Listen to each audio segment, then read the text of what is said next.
Hi అండి, నా పేరు వాసుకొల్లు. మనం ఇప్పుడు హాయ్ అండి నా పేరు వాసుకొల్లు. రీసెంట్గా మనం యూట్యూబ్ ఓపెన్ చేసిన, ఇన్స్టాగ్రామ్ ఓపెన్ చేసిన, ఆఖరికి వాట్సాప్ ఫార్వర్డ్లో కూడా ఒకటే మెసేజ్ బాగా తిరుగుతుందండి. అది వచ్చేసి రీఛార్జ్ ప్లాన్స్ అయితే పెరిగిపోతున్నాయని. ఎంత పెరుగుతుంది ఏంటి అనేది క్లారిటీ లేదు. ప్రతి ఒక్కళ్ళు వీడియోలు చేసేస్తున్నారు, అందరు హడావిడి అయిపోతున్నారు. దాని గురించి నాకు వీలైనంత, నాకు తెలిసినంతలో నేను ఒక చిన్న క్లారిటీ అయితే ఇస్తాను. ఆ క్లారిటీ ఇచ్చే ముందు మీరు వాసుకొల్లు యూట్యూబ్ ఛానల్ని సబ్స్క్రైబ్ చేయకపోతే మన ఛానల్ని సబ్స్క్రైబ్ చేసుకోండి. అలాగే వీడియో నచ్చితే లైక్ చేయండి. ఇక వీడియో విషయానికి వస్తే మనకి ఎయిర్టెల్, జియో, ఈ ఐడియా ఏతోనే మొత్తం కూడా ప్రైస్ అయితే హైక్ అవుతున్నాయండి. అది వచ్చేసి 10 to 12% మనకి హైక్ అవుతున్నాయని న్యూస్ అయితే ఉందండి.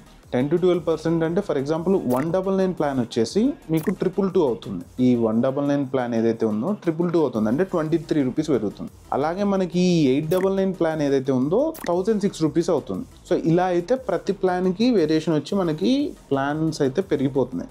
ఒకవేళ మీకు ఆల్రెడీ ఎగ్జిస్టింగ్ ప్లాన్ ఉన్న వాళ్ళు రీఛార్జ్ చేసుకోవచ్చా చేసుకోకూడదా, అంటే మళ్ళీ అది వేస్తే ఇప్పటి నుంచి యాక్టివేట్ అవుతుందా అని కొంతమంది డౌట్ పడుతున్నారు.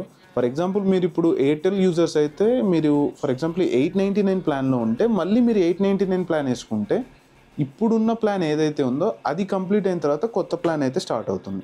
జియో యూజర్స్ కూడా సేమ్, మనకి ఏదైతే ఎగ్జిస్టింగ్ ప్లాన్ ఉందో అదే ప్లాన్ మళ్ళీ మీరు రీఛార్జ్ చేసుకుంటే మీరు నెక్స్ట్ ఇప్పుడు ఈ ప్యాక్ అయిపోయిన తర్వాతే ఆ ప్యాక్ అయితే యాక్టివేట్ అవుతుంది.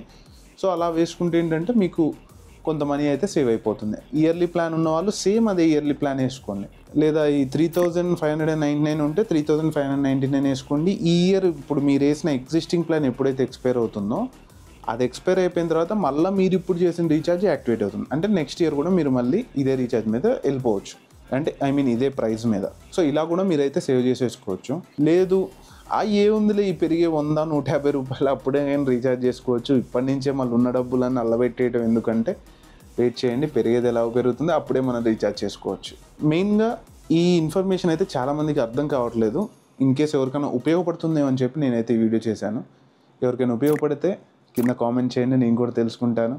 అలాగే మన ఛానల్ సబ్స్క్రైబ్ చేయడం మర్చిపోమాకండి. మన వీడియో ఇంతవరకు చూసినందుకు ప్రతి ఒక్కరికి థ్యాంక్ యూ.